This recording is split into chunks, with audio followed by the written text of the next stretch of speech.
Me diz o que você acha que é importante o paciente evitar de alimentação num pós-operatório, qualquer cirurgia, tá? Não importa qual, Sim. ou do que é importante ele ingerir, por exemplo. Vou dar um exemplo aqui. Tem gente que resolve fazer uma dieta restritiva num pós-operatório, onde que para cicatrização a pessoa precisa de proteína, concorda? Concordo. Então me fale um pouco sobre isso aí, como é que você orienta as pessoas Eu passo para as minhas nessas pacientes. alimentação aí. Certo. Eu passo para as minhas pacientes exatamente aquilo que eu acredito e aquilo que eu estudo, né? Então, eu busco informação sobre alimentação porque eu também tenho as minhas restrições alimentares. Eu já faço uma reeducação alimentar já há mais de 10 anos para a minha vida por questões de saúde.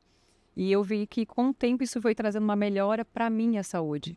E isso fui conversando com profissionais da área, nutrólogos, né, nutricionistas, inclusive com nutricionistas que trabalham também com a dieta do tipo sanguíneo. E isso e é específico para aquela paciente. Por isso que eu, lá no início no pós-operatório, eu sento no pré-operatório, sento para conversar com a paciente para entender, inclusive, as restrições alimentares que ela tem. Dieta do tipo sanguíneo. Exato. Fale um pouquinho sobre isso. Cada tipo sanguíneo tem os seus alimentos que são neutros, né? São os benéficos, os maléficos e o neutro. Então, a gente traz para um tipo A, certo? O tipo sanguíneo A, independente do fator RH ser positivo ou negativo, isso não interfere, é o tipo sanguíneo A. A gente faz o quê? A gente vai tirar alguns alimentos que são maléficos. A gente mantém os benéficos e os neutros.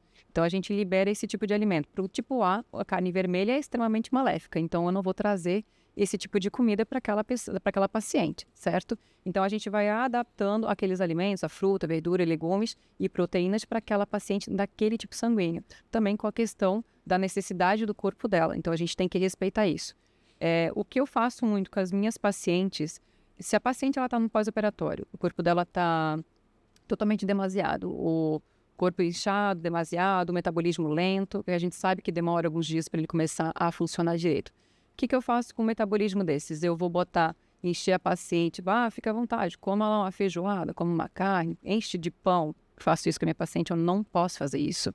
Se aquele metabolismo está extremamente sobrecarregado, o que eu faço com ela? Eu tenho que trazer uma alimentação extremamente nutricional, extremamente cheia de vitaminas e nutrientes para aquela paciente naquele processo, que vai vai limpar aquele organismo e acelerar o metabolismo dela. Com o quê? Com alimentos limpos. Fruta, verdura, legumes e proteína.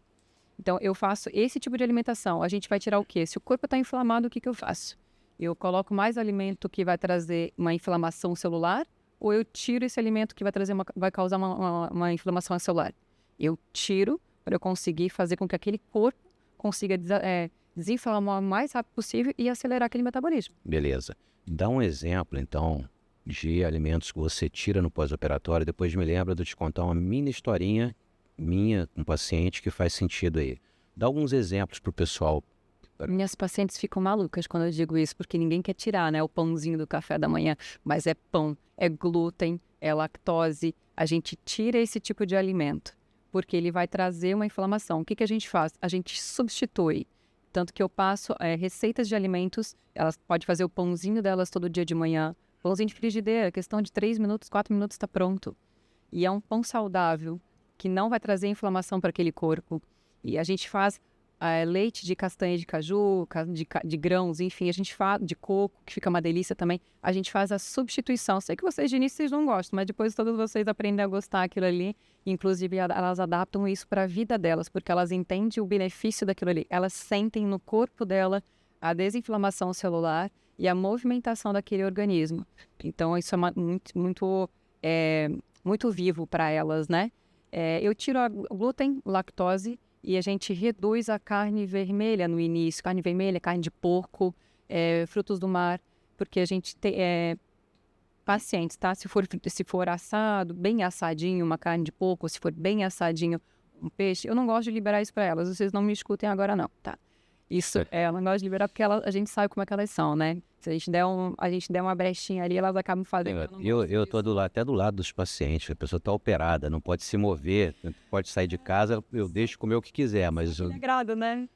mas aí no caso eu quero que você fale que isso realmente auxilia no resultado. Muito. Continua aí. Tive uma diferença muito grande na paciente que segue. Você acha que vale a pena tirar a carne? Tirar a carne vermelha, carne de porco e frutos do mar. Isso, a gente deixa com fruta, verdura e legumes.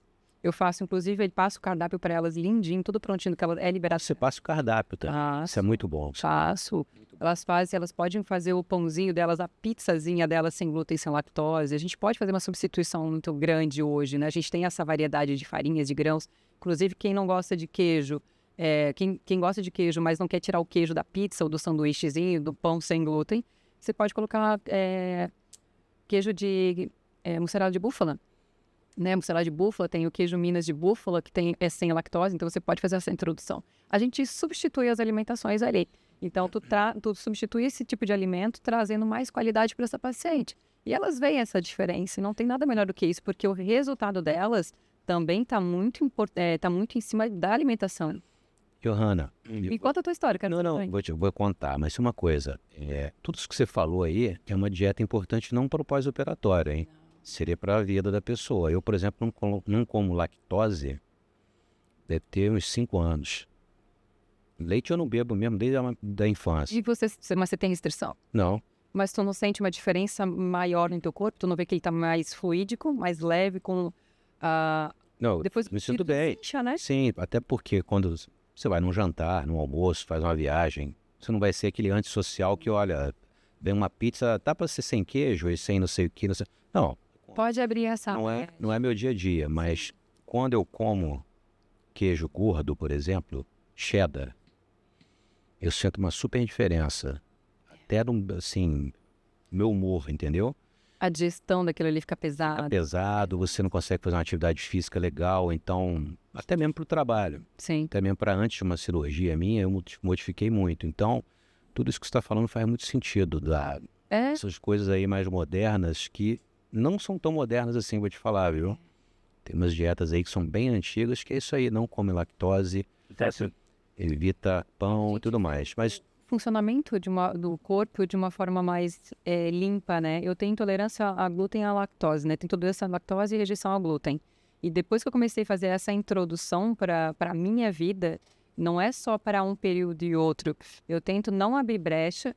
Abro brecha às vezes, porque às vezes tu vai no aniversário e não tem um bolo sem lactose, sem glúten.